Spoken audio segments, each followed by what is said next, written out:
Olá, pessoal. Eu sou a Mônica. Em primeiro lugar, é uma honra estar aqui com vocês hoje. Nós vamos falar de neurociência aplicada ao seu bolso, às suas finanças. Eu sou economista, sou especialista em finanças, trabalho no mercado financeiro há 20 anos e sou especialista em neurociência e psicologia aplicada também, né? E por que eu... Bom, para contextualizar, eu vou só explicar para vocês por que eu, economista, financista, mercado financeiro, fui estudar neurociência, né? Justamente porque eu dei muita aula de educação financeira e eu não conseguia entender por que as pessoas não conseguiam ter um comportamento no presente que fosse compatível com os objetivos do futuro. Então, eu queria entender mais sobre comportamento humano, né? Eu achava, quando eu era só economista, eu achava que era só sobre racionalidade, né? E aí, só depois da minha pós-graduação em neurociência, é que eu entendi que era também sobre emoção, e inclusive mais sobre emoção do que sobre razão, né? E aí, só para contextualizar, eu vou contar para vocês um pouco o que é neurociência, o que é economia e o que é liberdade financeira. Tá? Liberdade financeira é a minha causa, né? É a transformação da vida das pessoas através da liberdade financeira. Então, eu vou explicar um pouquinho para vocês o que é tudo isso, e aí a gente vai destrinchar esse negócio, tá bom? Então, assim, neurociência é o estudo do sistema nervoso central. O que é isso, sistema nervoso central? É composto pelo encéfalo e pela medula espinhal. E o encéfalo é formado pelo cérebro, pelo cerebelo e pelo tronco encefálico. E a neurociência estuda isso tudo, tanto em estrutura, que é o encéfalo e a medula espinhal, e funcionamento e desenvolvimento ao longo da vida. Tá? E a economia? A economia, gente, não é sobre economizar, tá bom? Economia é sobre fazer boas escolhas. Em economia, a gente parte do pressuposto que a gente tem recursos escassos. O que é isso? A gente tem, por exemplo, uma limitação de renda. E aí a gente tem que fazer a melhor utilização dessa renda, né? E o que é liberdade financeira? Liberdade financeira eu vou exemplificar com uma pergunta que meu filho de 5 anos me fez outro dia. Mamãe, o que é ser rico? E eu falei para ele, ser rico é a gente ter dinheiro suficiente para a gente ter a vida que a gente quer ter sem ter preocupação, né? Então, a gente tem que saber o quanto custa a vida que a gente quer ter e a gente ter dinheiro suficiente para isso, ainda que a gente não precise trabalhar ou a gente não possa, né? Não é que a gente não vai querer mais trabalhar, mas é que se a gente não quiser, a gente pode, entendeu? Então, isso é liberdade financeira, é ter dinheiro suficiente, dinheiro, ele produz mais dinheiro, né? Então, é ter um patrimônio que te gere renda. Isso é liberdade financeira, tá bom, gente? E como que tudo isso se conecta, né? Neurociência, economia, liberdade financeira. Qual que é o ponto de encontro desses assuntos todos que parecem tão diversos, né? Na verdade, eles não são diversos, eles são totalmente convergentes, eles vão para o mesmo lugar. Tudo isso parte, né, e foi por este motivo que eu quis estudar neurociência, foi para aprender sobre comportamento humano, né? Como que a gente toma as decisões, por que a gente toma as decisões, né? E é sobre isso que a gente vai falar aqui. Primeira coisa, né, para a gente entender como é que a gente toma essas decisões de consumo, de poupança, por que uma pessoa enriquece enquanto outra pessoa se endivida, empobrece, né? Para a gente responder tudo isso, a gente vai falar um pouquinho sobre como que é a estrutura do cérebro, né? O cérebro ele é formado assim. O cérebro de baixo, que é como vocês conhecem como inconsciente, subconsciente, é o cérebro do andar de baixo. Isso aqui, é desse jeito. Por cima dele, esse cérebro aqui, gente, do andar de baixo, ele também é conhecido como cérebro reptiliano. Sabe o que é isso? Cérebro reptiliano é o cérebro que livra a gente de acidente, de atropelamento, que se vier uma cobra para cima da gente pula para trás. É o cérebro instintivo, é aquele cérebro que a gente desde sempre, né, de quando a gente existe, a gente tem, né, é o cérebro reptiliano, é o cérebro primitivo. Por cima desse cérebro primitivo tem o cérebro das emoções, que é onde fica o sistema límbico, tá? O cérebro das emoções. E por cima do cérebro das emoções fica o cérebro racional, que é o cérebro mais evoluído. Conforme a raça humana foi evoluindo, o neocórtex, né, que é essa parte superior do cérebro, é o cérebro do andar de cima, e o cérebro racional é o cérebro responsável pelas decisões que a gente toma, decisões pensadas, decisões refletidas. Só que muitas das nossas decisões, que a gente até acha que são decisões pensadas, elas são decisões automáticas, que o nosso cérebro do andar de baixo já tomou. Por que ele já tomou? Porque ele aprendeu a ser assim, né? A gente herda dos nossos pais não só bens materiais, a gente herda também, a gente tem uma herança genética e a gente tem uma herança cultural também. E essa herança genética e essa herança cultural, ela é muito do que a gente ela representa muito do que a gente é. Né? Então, o comportamento da gente, ele é formado a partir de tudo que a gente vê, ouve e sente desde que a gente nasceu. Né? E o nosso cérebro, 1/3 do cérebro, ele é responsável pelo processamento visual. E, gente, os nossos olhos, olha só, os nossos olhos são os músculos mais rápidos do corpo humano. Então, tem muitas coisas que a gente vê e que a gente nem consegue processar, só que ficou guardada no inconsciente. E aí, isso reflete nos comportamentos que a gente tem e que a gente nem se dá conta, porque a gente nem sabe.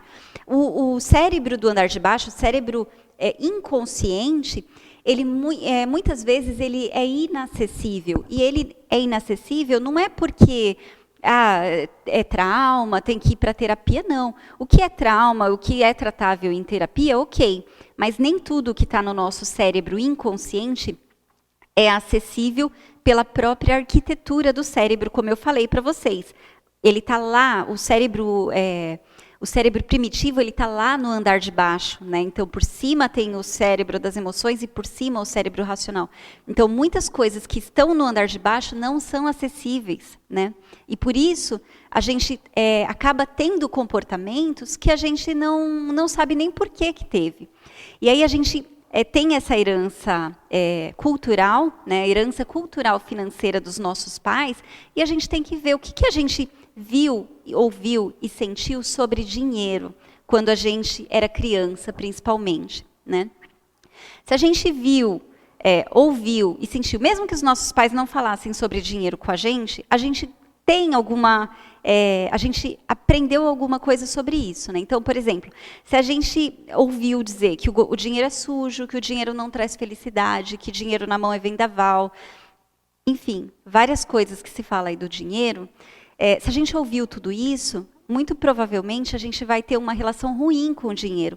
Muitas pessoas têm até aversão a outras pessoas que têm dinheiro. Acham que são pessoas más, né? E pelo contrário, né? O dinheiro proporciona a transformação de vidas. Né? Gente, tem uma coisa, o dinheiro ele só reforça o caráter que já existe. Então, assim, se uma pessoa ela é boa, se ela tem dinheiro, ela vai ser melhor ainda, porque ela vai ajudar outras pessoas. Agora, se ela não tem dinheiro, ela vai ser pior. Mas isso não é culpa do dinheiro, isso é culpa do caráter da pessoa. Então, a gente tem que começar a pensar sobre o que a gente aprendeu sobre o dinheiro, né? Refletir sobre essa herança cultural financeira, porque esse é um exercício de compreensão do comportamento inconsciente. Tá? E esse exercício ele é importante porque o resultado desse exercício é que a gente pode promover mudanças positivas na nossa vida. E aí, gente, vou falar uma coisa muito séria aqui para vocês. A partir do momento que a gente identifica que a gente tem crenças erradas sobre o dinheiro, sobre as finanças, sobre a forma como a gente lida com tudo isso, é muito importante a gente saber que, bom, eu tinha uma visão errada, vou mudar. Só que não adianta a gente só mudar as crenças, a gente tem que mudar o comportamento. E vou falar uma coisa para vocês. É muito mais difícil mudar o comportamento do que mudar as crenças. Quer ver um exemplo bem prático? É a mesma, hoje, imagina, se eu falar para vocês assim, ó, vou começar uma dieta agora. A partir desse vídeo aqui, eu não vou mais comer açúcar, não vou tomar refrigerante, não vou fazer mais nada. Gente, será que eu vou fazer isso ou eu vou falar que eu vou começar essa dieta na segunda-feira? É muito mais fácil eu acreditar que vou começar na segunda. E, na verdade, eu não vou começar. E outra coisa, gente, a gente tem que prestar atenção nas coisas que a gente deixa para depois. Sabe por quê? Porque o nosso cérebro, ele entende, o que a gente deixa para depois, ele entende que não é importante. O que ele faz?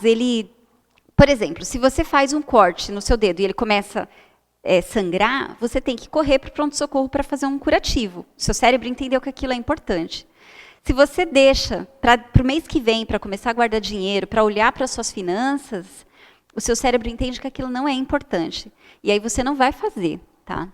E aí, como que a gente faz, né, para começar a transformar a nossa vida financeira, né? Porque a gente já sabe que não é só sobre saber o que fazer. A gente tem que dominar, né, as nossas emoções. A gente lidar com o dinheiro é emocional, né? Então, a gente tem que, por exemplo, primeira coisa, entender que a gente precisa dominar essas emoções, a gente precisa deixar essas crenças limitantes com o dinheiro para trás, a gente precisa ter hábitos saudáveis com o dinheiro, e aí eu vou falar duas coisas que, assim, super sérias, tá?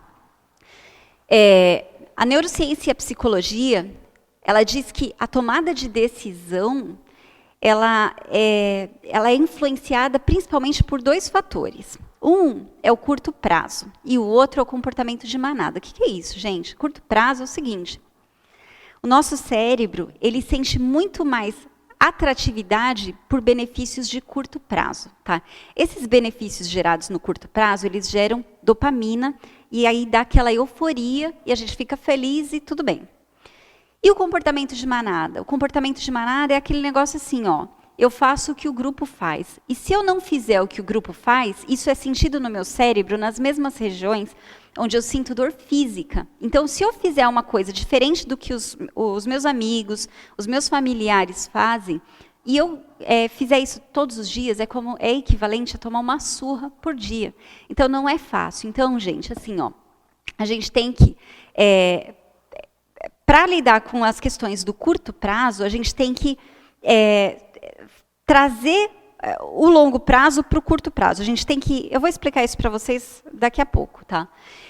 E sobre o comportamento de manada, você tem que ver com quem são os amigos que você anda, qual é o engajamento sobre finanças que você tem com os seus familiares, tem que conversar sobre o assunto, tá? E aí, por onde que a gente começa? A gente começa organizando as nossas finanças. A gente tem que olhar para ela. A gente não pode procrastinar em relação a olhar extrato bancário, olhar a fatura de cartão de crédito, saber o quanto a gente ganha. Às vezes, a pessoa não sabe quanto ganha, não tem um rendimento fixo e não sabe exatamente quanto ganha. Mas, gente, às vezes a gente não sabe quanto ganha, mas a gente com certeza sabe quanto a gente gasta. Então, a gente tem que olhar para isso. E aí, como que a gente faz? A gente tem que classificar as nossas despesas em 3 coisas. O que é obrigatório, o que é importante e o que é desejável. Por que a gente tem que fazer isso?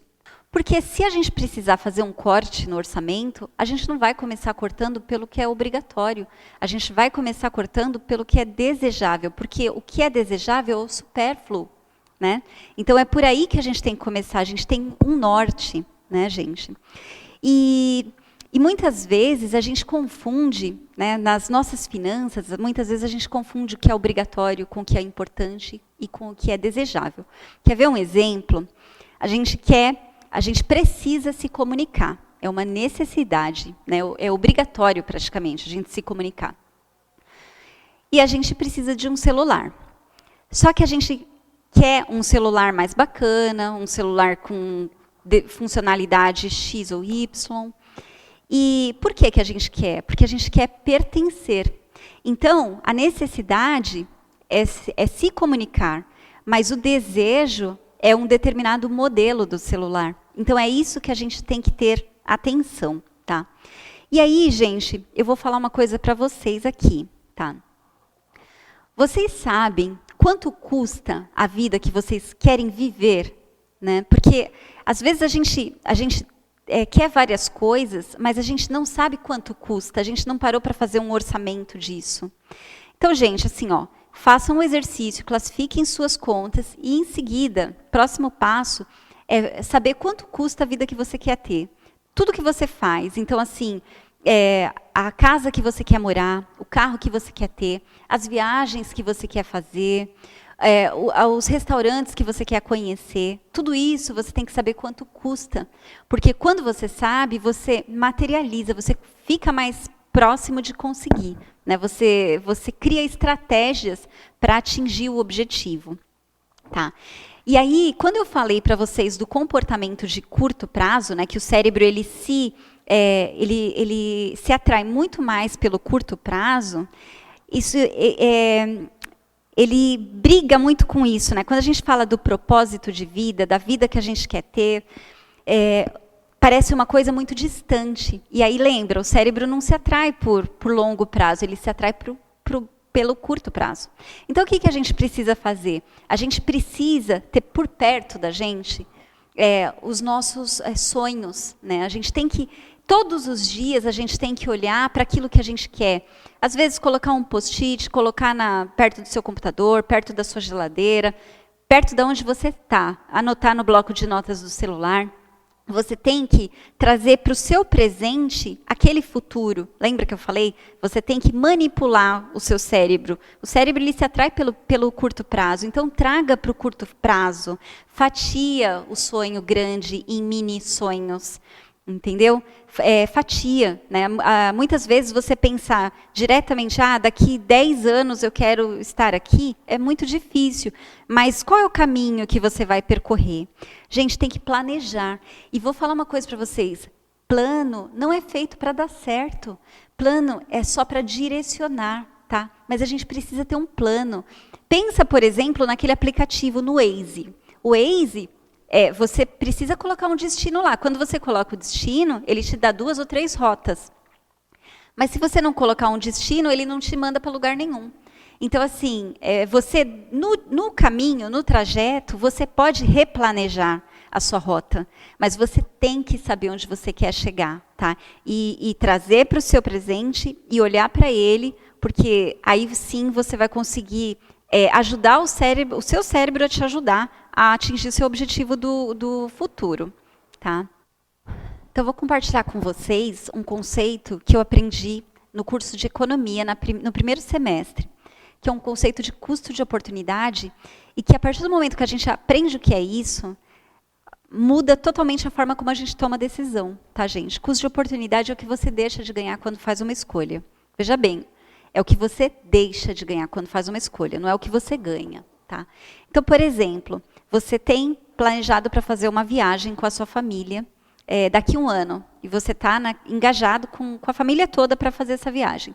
Só que, de repente, tem uma super liquidação e você consegue comprar, de repente, uma televisão que você estava querendo comprar e ela está com um preço bem mais baixo do que o normal. Só que, gente, você comprar essa televisão neste momento pode significar que você vai ter que deixar de fazer a sua viagem com a família. Então, o custo de oportunidade de adquirir essa televisão hoje é deixar de viajar com a sua família daqui a um ano. Tá?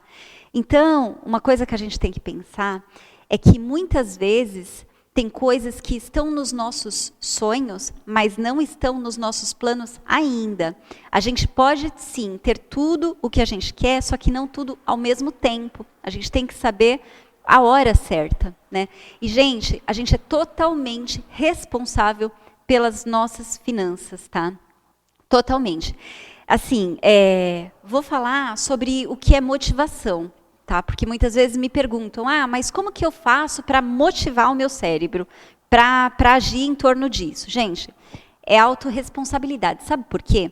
Porque o cérebro, para o cérebro, motivação é diferente do que a gente aprende, né? Motivação nata é só para muito pouca coisa.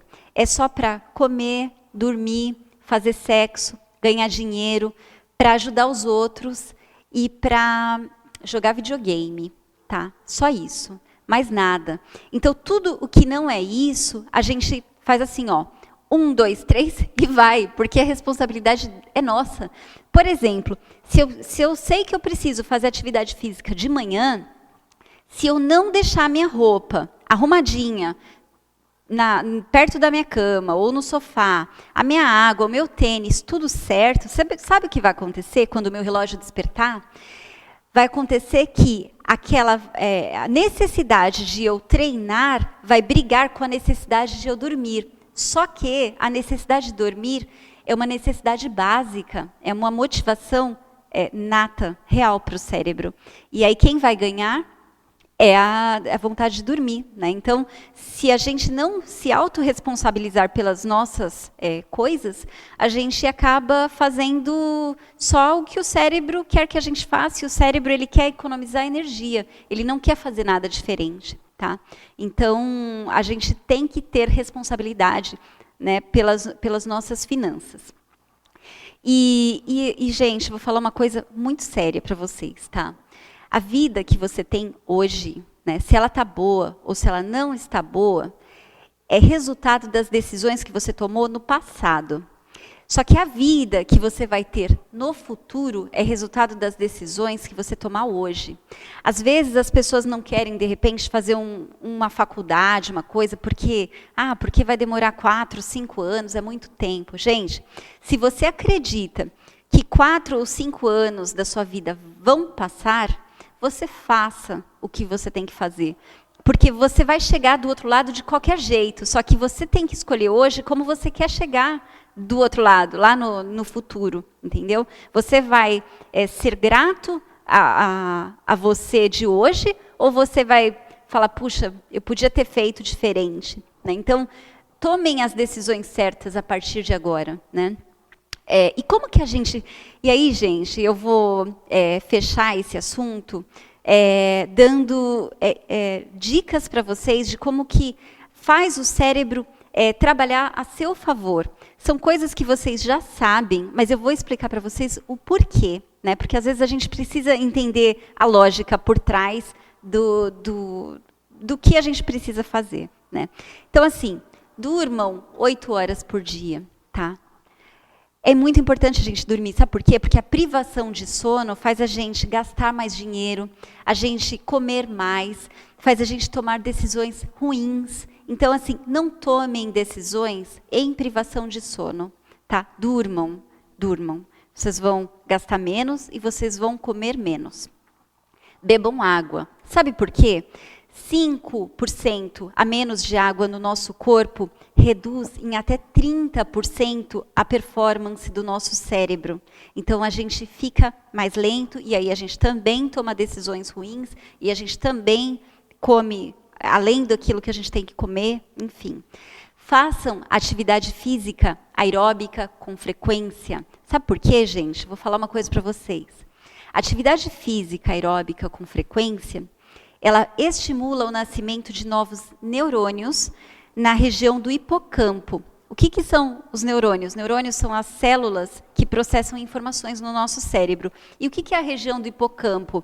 É a área onde a gente forma novas memórias, né? Então, lembra que eu falei lá no começo que o nosso cérebro ele aprende por tudo que a gente vê, ouve, sente.